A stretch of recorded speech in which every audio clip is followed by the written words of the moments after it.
I did one of the USDF Platinum Performance Clinics in Sacramento a couple of weeks ago and saw Ariana ride, and I thought, we talked for a minute, I watched her ride for the weekend, and I thought, this is a rider that my system, my whole philosophy with what we're doing with USEF is based on.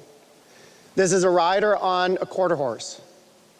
And I don't want to say that to put the horse down. I kept telling Ariana that at the clinic, I want to say that to build him up. Because I think it can get very easily undersold that just because he's a quarter horse, he's not going to get the attention that he needs, in that the work that she showed me with him at the clinic was above average. She rode above average, the horse moved above average, not above average for a quarter horse, but above average for a horse.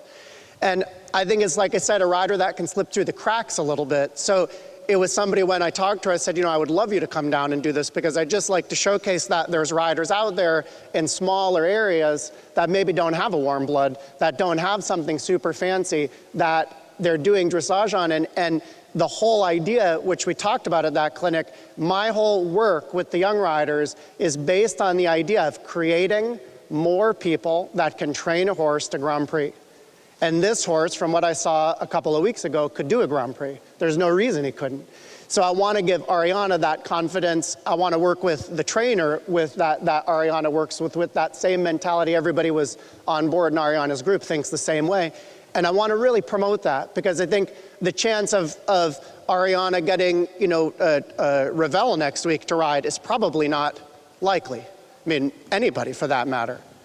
But for Ariana to be able to train this horse to Grand Prix, if she has help, is very likely.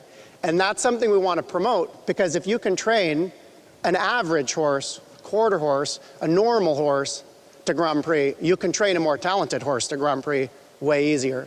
And this horse, like I said, I think is above average in his talent and in a lot of the work that he does. And I want to really facilitate that within our pipeline of getting younger people understanding the basic foundations of how to get a horse to Grand Prix. And like I said, this horse is really no exception in that ability.